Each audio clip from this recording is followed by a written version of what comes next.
में एक गाय थी। वह गाय सबकी बहुत ही ज्यादा मदद किया करती थी, इसलिए सभी गांव वाले भी उस गाय की बहुत देखभाल किया करते थे। गांव वालों का मानना था कि वह गाय साक्षात देवी माँ का रूप है, क्योंकि वो इंसानों की तरह बात भी कर सकती है, इसलिए सभी गांव वाले उसकी पूजा करते थे। एक दिन कुछ बच्चे गांव में खेल रहे होते हैं कि तभी उनकी बॉल उस गाय को लग जाती है और गाय को चोट लग जाती है। उसकी चोट देख एक गांव वाला उन बच्चों को डांटने लगता है। अरे बच्चों, तुम सब पागल हो गए हो क्या? देवी माँ को तुमने अपनी बॉल से चोट लगा दी। बच्चों को डांट पड़ते हुए देख गाय बोलती है, अरे भोलू, तुम बच्चों को डांटो मत, वो तो बस खेल रहे थे और उन्होंने मुझे जानबूझकर नहीं मारा है, गलती से चोट लग गई मुझे। अच्छा ठीक है माता। भोलू उस गाय को प्रणाम करता है और वहां से चला जाता है। गांव वालों को वो गाय कभी भी दूध की कमी नहीं होने देती थी। यदि जिसके भी घर में दूध की कमी होती, उसके घर में वह गाय दूध की पूर्ति कर देती। पर वक्त बीतता गया और देखते ही देखते कुछ साल बीत जाते हैं और ऐसे ही एक दिन वह गाय बहुत बीमार पड़ गई। उसका बहुत ही इलाज करवाया, लेकिन वह ठीक नहीं हुई और उसकी मृत्यु हो गई। उसकी मौत का दुख सभी गांव वालों को था। वह तो मर गई थी, लेकिन उसकी आत्मा को मुक्ति नहीं मिली थी। गांव वालों के प्रति उसके इस प्यार ने उसको मुक्त नहीं होने दिया और वो एक चुड़ैल गाय बन गई। वे चुड़ैल बनने के बाद भी गांव वालों की मदद करती थी। एक दिन श्यामू शहर से दूध बेचकर अपने गांव आ रहा था कि तभी उसके पीछे एक कुत्ता पड़ जाता है। श्यामू जैसे तैसे अपनी जान बचाकर अपने गांव आ जाता है, लेकिन उसके पीछे पीछे वह कुत्ता भी उस गांव में आ जाता है और आए दिन किसी न किसी को काटने लगा। लोग उस कुत्ते से बहुत परेशान रहने लगे और आपस में बात करते हैं, अरे भाई, इस कुत्ते ने तो बहुत परेशान कर दिया है। हाँ भैया, इस कुत्ते को तो कुछ करना पड़ेगा, क्योंकि ये पागल कुत्ता है और सबको काट रहा है। वे सभी गांव वाले एक प्लान बनाते हैं और भोला उस कुत्ते को अपने आंगन में बुलाता है। जैसे ही वह कुत्ता उसके आंगन में आता है कि तभी गांव का सरपंच उस कुत्ते को गोली मार देता है और वह कुत्ता मर जाता है। लेकिन उन गांव वालों को नहीं पता था कि उन्होंने उस कुत्ते के शरीर को मारा है, लेकिन उसकी आत्मा कहीं भी नहीं गई है। एक दिन संजू नाम का लड़का अपने गांव में खेल रहा होता है कि तभी उसको किसी कुत्ते के भौंकने की आवाज आती है। भाग जाओ, मैं तुम्हें खा जाऊंगा, नहीं छोड़ूंगा। कौन है और ये कुत्ते की आवाज में कौन मुझे डरा रहा है? संजू बोल ही रहा होता है कि इतने में बहुत तेज हवाएं चलने लगी और अचानक से उसके सामने एक कुत्ता आ गया। उसकी भयंकर आंखें, चेहरे पर चोट के निशान और पेट में गोली लगी हुई थी। यह देखकर संजू बहुत डर गया। वह वहां से भागने लगा, लेकिन वह भागने में कामयाब नहीं हो सका और उस कुत्ते ने उसको बहुत बेरहमी से मार दिया।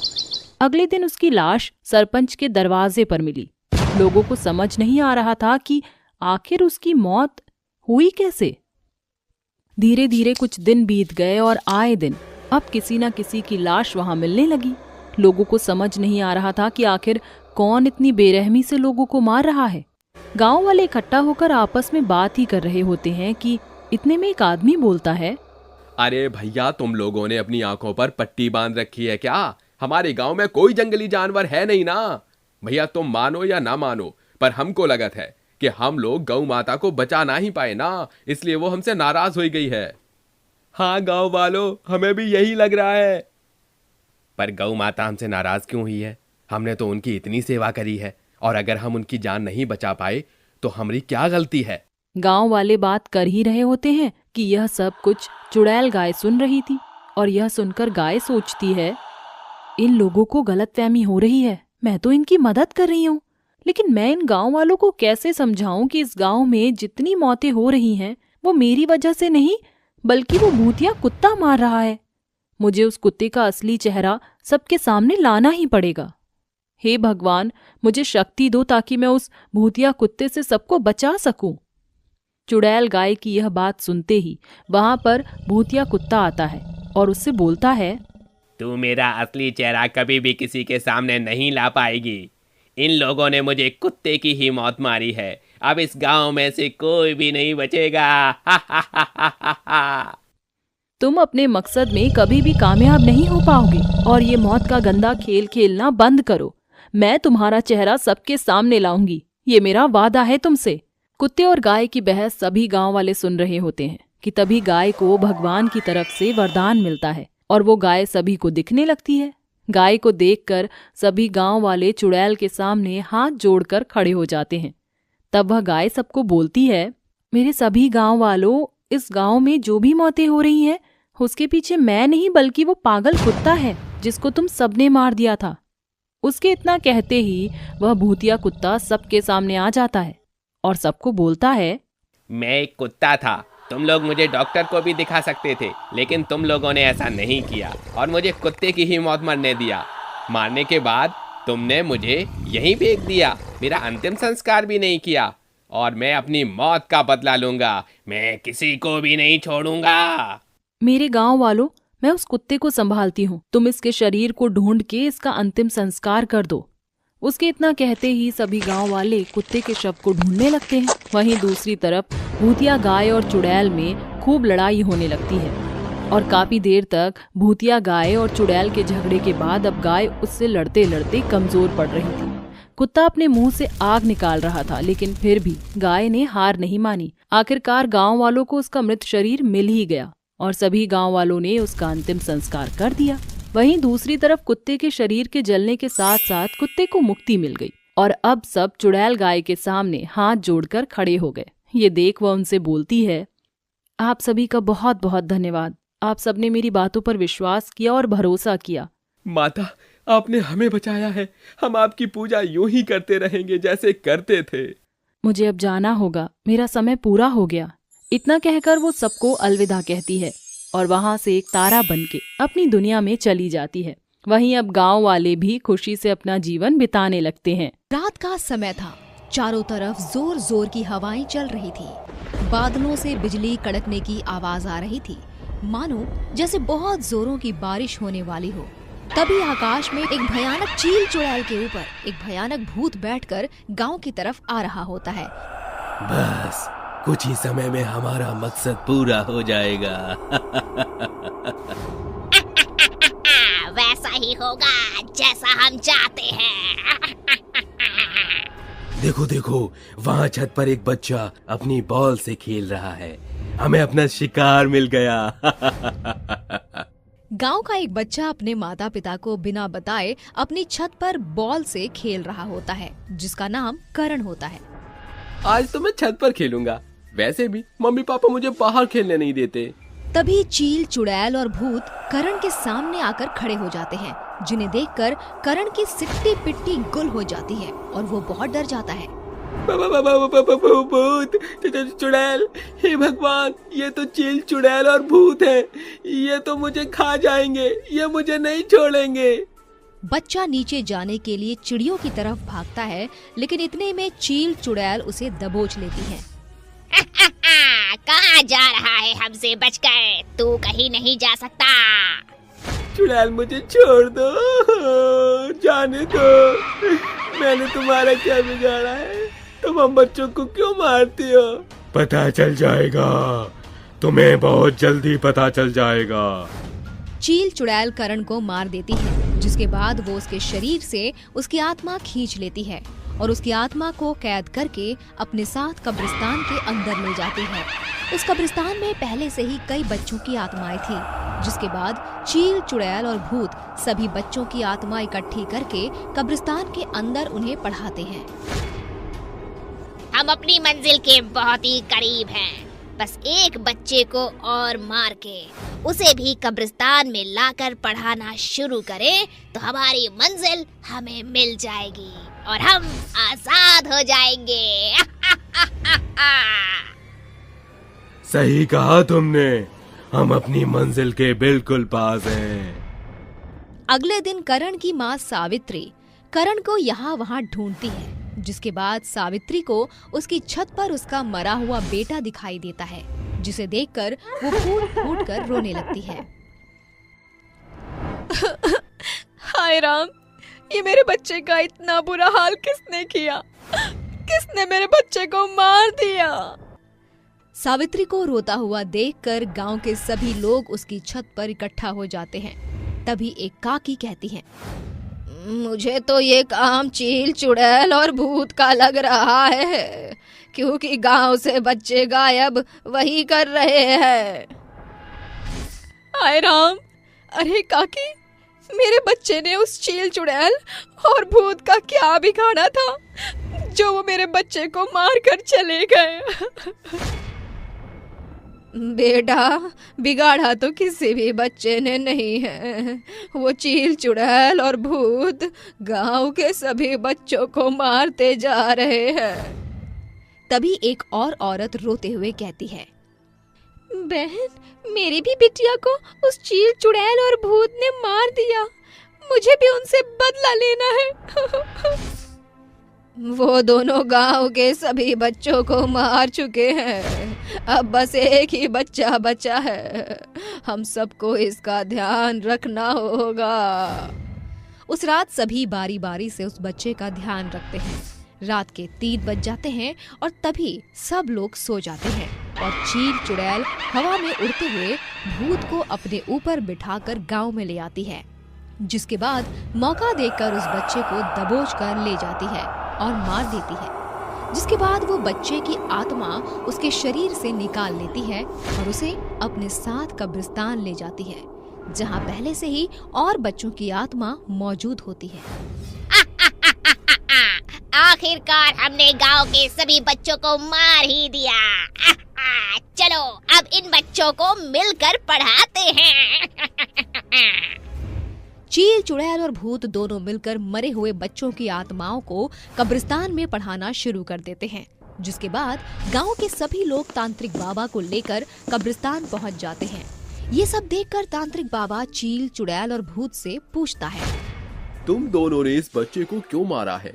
इन्हें मारने के पीछे तुम्हारा क्या मकसद है? जल्दी से मुझे बताओ, नहीं तो मैं तुम्हारा बहुत बुरा हाल कर दूंगा। मेरा कुछ नहीं बिगाड़ सकता। मैं कितनी शक्तिशाली हूँ तो इसका अंदाजा भी नहीं लगा सकता। अगर अपनी जान प्यारी है तो यहाँ से निकल जा, नहीं तो तेरा वो हाल करूंगा जो तूने कभी सपने में भी नहीं सोचा होगा। तांत्रिक बाबा को बहुत गुस्सा आता है, जिसके बाद वो दोनों पर भभूति फेंक देते हैं, जिससे वो दोनों बहुत ही कमजोर पड़ जाते हैं। रुक जाओ, ऐसा मत करो, हम तुम्हें सारा सच बताते हैं। ये कुछ समय पहले की बात है। हम दोनों एक दूसरे से बहुत प्यार करते थे और एक स्कूल में टीचर थे। हमारे स्कूल में हमारा एक कंपटीशन था जिसमें हम दोनों टीचरों ने पार्टिसिपेट किया था। एक दिन हम दोनों अपने परिवार से छुपकर जंगल में मिलने गए थे। उस दिन हम दोनों अपने डांस की प्रैक्टिस कर रहे थे, लेकिन जहां हम डांस की प्रैक्टिस कर रहे थे उसके नीचे एक गुफा थी जिसमें एक ऋषि मुनि कई सालों से तपस्या कर रहे थे। अचानक ही गुफा का ऊपरी सिरा टूट गया और हम दोनों गुफा के अंदर गिर गए, जिसके बाद उन ऋषि मुनि की तपस्या भंग हो गई और उन्होंने हमें श्राप दे दिया। वो श्राप क्या था? हम दोनों ऋषि मुनि के आगे बहुत गिड़गिड़ाए। हमने उनको अपनी परेशानियां बताई, लेकिन वो नहीं माने, क्योंकि वो हमें श्राप दे चुके थे।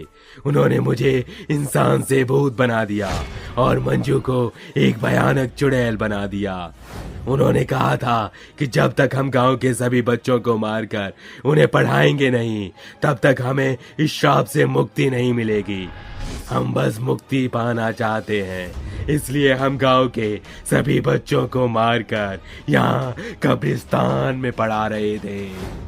तुम दोनों चिंता मत करो, मैं तुम दोनों को मुक्ति दिलाने में तुम्हारी मदद करूंगा। तांत्रिक बाबा थोड़ी देर तपस्या करके ऋषि मुनि को वहां बुला लेते हैं, जिसके बाद ऋषि मुनि उन्हें अपने श्राप से आजाद कर देता है और वो वापस से इंसान बन जाते हैं। वहीं दूसरी तरफ गांव के सभी मृत बच्चे जिंदा हो जाते हैं। तभी रजत और मंजू सबसे कहते हैं, हम दोनों ने जो भी किया हमें उसका बहुत पश्चाताप है। हमसे बहुत बड़ी भूल हो गई थी जिसका भुगतान हम कर चुके हैं। हम ये गांव छोड़कर हमेशा हमेशा के लिए जा रहे हैं और फिर कभी इस गांव में वापस लौट कर नहीं आएंगे। भूत और चुड़ैल की स्टडी। रात का समय था। चारों तरफ जोर जोर की हवाएं चल रही थी। बादलों से बिजली कड़कने की आवाज आ रही थी। धनीराम एक मछुआरा था।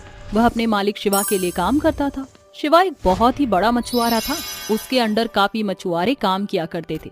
एक दिन शिवा अपनी मछली वाले जहाज पर सभी मछुआरों को बुलाता है और उनसे बोलता है, मेरे सभी मछुआरे, आज मैं तुम लोगों की यहाँ पर एक मीटिंग रख रहा हूँ, क्योंकि तुम सभी को दक्षिणी टापू पर जाकर वहां से बहुत सारी मछलियां पकड़ कर लानी है। मैंने सुना है वहां पर मछलियों की तादाद ज्यादा है, तो तुम सब मुझे बता दो कि कौन कौन उस टापू पर जाएगा। अरे मालिक, हमने तो सुना है कि वहां पर कोई भी जहाज जाता है तो वहां से वापस लौटकर नहीं आता। अरे धनीराम, ये सब मनगढ़ंत कहानियां हैं, ऐसा कुछ भी नहीं है। और जो भी उस टापू पर जाकर वहां से मछलियां लेकर आएगा, उसको एक मैनेजर की पोस्ट मिल जाएगी, क्योंकि मेरा मछली का कारोबार बहुत ही बड़ा है। उस टापू पर केवल 5 लोग ही जा सकते हैं। अब तुम सब आपस में बात कर लो कि कौन कौन जाएगा। शाम तक मुझे अपने नाम की डिटेल दे देना, मैं उन सभी को अगले दिन उस टापू पर भेज दूंगा। मालिक, मेरा एक सवाल है। मैनेजर तो केवल एक ही बनता है और आप भेज 5 लोगों को रहे हैं। अगर हम में से कोई एक मैनेजर बनता है तो बाकी के 4 लोग क्या करेंगे? अरे चंदू, तुम सवाल जवाब बहुत करते हो। मैंने अभी थोड़ी देर पहले तुम्हें क्या बताया कि मेरा मछली का कारोबार बहुत ही बड़ा है। मैं तुम सभी 5 जनों को एक एक मछली के कारोबार के बिजनेस में मैनेजर बना दूंगा। तो जिसको भी जाना है, मुझे शाम 4 बजे तक अपना नाम दे देना। इतना कहकर शिवा वहां से चला जाता है। वहीं दूसरी तरफ राजू, धनीराम और बाकी के लोग आपस में बात कर रहे होते हैं। अरे धनीराम भैया, अब हम क्या करें? हमको तो मैनेजर की पोस्ट चाहिए, लेकिन हमका दक्षिण टापुआ पर जाए का मन नहीं करत है, काहे कि रास्ते में भयानक चुड़ैल आवत है। अरे हीरालाल भैया, अब हम सब का कर सकत हैं? अगर अपने बीवी और बचवा को पाले का है तो ई जोखिम उठाए का ही पड़ी। तो भैया लोगों, तू सब अपना अपना नाम हमरा पास आज लिखाई दो, हम शाम तक शिवा मालिक के पास दे देंगे। इतना कहकर सभी लोग अपना अपना नाम दे देते हैं और अगली सुबह सभी मछुआरे मछली जहाज पर बैठकर टापू पर जाने की तैयारी करने लगते हैं। थोड़ी देर बाद मछली पकड़ने के लिए जहाज चलने लगता है। कुछ घंटों के बाद वो दक्षिण टापू पर पहुंच जाते हैं और बहुत सारी मछलियां पकड़ लेते हैं। राजू बोलता है, बहुत बड़ी मछली पकड़ लिया भैया, आप चलो वापस घर की तरफ। देखा, हम यहाँ पर आ भी गए और मछलियां भी पकड़ ली, कोई चुड़ैल नहीं है यहाँ पर। वो मछुआरे खूब सारी मछलियां भरकर अब घर की तरफ लौटने के लिए पानी जहाज पर चल देते हैं। और कुछ देर बाद जब जहाज समुद्र के बीचों बीच आता है, तब वहाँ तेज तूफान आ जाता है। बहुत तेज तेज हवाएं चलने लगती हैं। यह सब देखकर चंदू बोलता है, अरे भैया देखो तो, कितना जोर का तूफान आने लगा है। हमको लगत है कि हम लोगन को जहाज के निचले हिस्से में जायका पड़ी, काहे कि थोड़ी दूर बाद एको तूफान पर आएगा और उस तूफान में हम सुने हैं कि चुड़ैल आवत है। अरे चंदू भैया, कैसी बात करत हो तुम? ऐसा कछु न होवत है, तुम चुपचाप बैठे रहो। बेचारे चंदू को वो लोग चुप करवा कर बिठा देते हैं कि तभी उनको एक हंसने की आवाज आती है। तुम सब यहाँ पर आ तो गए हो, अब मैं तुम लोगों को जिंदा नहीं जाने दूंगी। यहाँ पर अपनी इच्छा अनुसार आते हैं, परंतु जाते नहीं हैं। ये सुनकर सबकी सिट्टी पिट्टी गुल हो गई थी और सब लोग डर गए थे। डर के मारे इधर से उधर भागने लगे थे। उन सभी मछुआरों के बीच हलचल मच गई थी। वो लोग भाग ही रहे थे कि इतने में वहाँ पर एक बड़ा सा हेलीकॉप्टर आता है और उनमें से बहुत सारे भूत और चुड़ैल नीचे आने लगती हैं। उन चुड़ैलों को देख हीरालाल बोलता है, अरे धनीराम देखो, ये चुड़ैल अपने हेलीकॉप्टर से हमारी तरफ आ गई है। अब हम अपनी जान कैसे बचाएं? ये तो हमको नहीं पता भैया रजुआ, बहुत ही उछल रहा था। अब इससे ही पूछना पड़ेगा कि आगे हम क्या करें। बताओ भैया, हम सभी चुड़ैल से बचे खातिर क्या करें? तुम तो बहुत ही उछल रहे थे ना, और बोल रहे थे यहाँ पर कछु नहीं है। वह लोग आपस में झगड़ ही रहे होते हैं कि इतने में चुड़ैल उन पर हमला कर देती है और एक आदमी को उठाकर खा जाती है और खूब तेज तेज हंसने लगती है। ये सब देखकर मछुआरे उनके सामने हाथ जोड़कर खड़े हो जाते हैं और उनसे बोलते हैं, चुड़ैल जी, आखिर आप हम लोगन को काहे मार रही हो? आखिर हम लोगों ने तुम्हार क्या बिगाड़ा है? हम तो तुमको जानत तक नहीं, तो फिर हम इंसानों को क्यों मार रही हो? हम तो मासूम हैं। इस जगह पर कोई नहीं आता है, और अगर आता है तो वह मासूम नहीं होता है। तुम लोगों की वजह से हम लोगों ने अपनी जान गंवाई थी। लेकिन आखिरी वजह से तुमने अपनी जान कैसे गंवा दी? हम लोग हेलीकॉप्टर से जा रहे थे कि तभी हमारे हेलीकॉप्टर का बैलेंस बिगड़ गया और हमारे हेलीकॉप्टर को अर्जेंटली लैंड करवाया गया। हम लोग मदद की गुहार लगाने लगे कि तभी एक जहाज आता है, और उस जहाज पर कोई मामूली मछुआरे नहीं बल्कि मछुआरों के भेष में डाकू थे। उन लोगों ने सभी को लूट लिया और हम लड़कियों के साथ बदसलूकी करके हमें मार दिया, और उसके बाद हमारी लाश को हमारी फ्लाइट में वापस अंदर फेंक दिया। उसके बाद उन्होंने उस फ्लाइट में आग लगा दी, जिससे सरकार को लगे कि फ्लाइट ब्लास्ट हुई है। तब से हम लोगों ने यहाँ से सभी आने जाने वाले लोगों को मारना शुरू कर दिया, क्योंकि हमारे साथ बहुत ही बुरा हुआ था। हम किसी को भी नहीं छोड़ेंगे। चुड़ैल दीदी, हम मानत हैं कि तुम्हारे साथ बहुत गलत हुआ था, लेकिन तुम मामूली इंसानों को मार कर खा रही हो। हर इंसान एक जैसा तो नहीं होता ना। हम सभी इंसान को मार कर खाते हैं, क्योंकि जिस तरह लोगों ने हम लोगों के साथ बदसलूकी करी थी वो सब मारे गए हैं। उनमें से केवल अब एक ही इंसान बचा हुआ है। उसको मार कर खाने के बाद हम लोग यहाँ से अपने आप चले जाएंगे। इसलिए हम इंसानों को मार कर खाते हैं। हम ये सोचते हैं कि कभी ना कभी तो वो इंसान हमारे सामने आएगा। चुड़ैल और बाकी मछुआरे आपस में बात कर रहे होते हैं कि इतने में राजू वहाँ पर आता है और चुड़ैल को देखकर वहाँ से भागने लगता है। जैसे ही चुड़ैल उसे देखती है कि उसको हवा में उड़ा देती है। यह देखकर धनीराम बोलता है, अरे चुड़ैल दीदी, आप हमारे कैप्टन को क्यों हवा में उड़ा रही हो? आखिर उसने क्या किया है? चुड़ैल धनीराम की बातों का जवाब नहीं देती और गुर्राने लगती है। धनीराम एक बार फिर बोलता है, अरे चुड़ैल दीदी, आप हमारे कैप्टन को क्यों हवा में उड़ा रही हो? आखिर उसने क्या किया है? कुछ तो बोलो। वह जो एक इंसान बचा है वो कोई और नहीं बल्कि तुम्हारा ये कैप्टन है। हम इसे नहीं छोड़ेंगे, इसको हम मार देंगे। इतना कहकर चुड़ैल राजू को मार देती है और उसके टुकड़े टुकड़े कर खा जाती है। उसको मारने के बाद वहाँ के सभी भूत और चुड़ैल वहाँ से चले जाते हैं।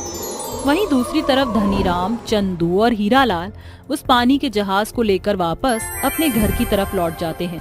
वह लोग उस दिन बचकर तो आ गए, लेकिन फिर कभी उन्होंने इस तरह का सफर करना ही छोड़ दिया और अपने परिवार के साथ खुशी से रहने लगे। लेकिन उनके मन में ये खौफ आज तक बैठा हुआ है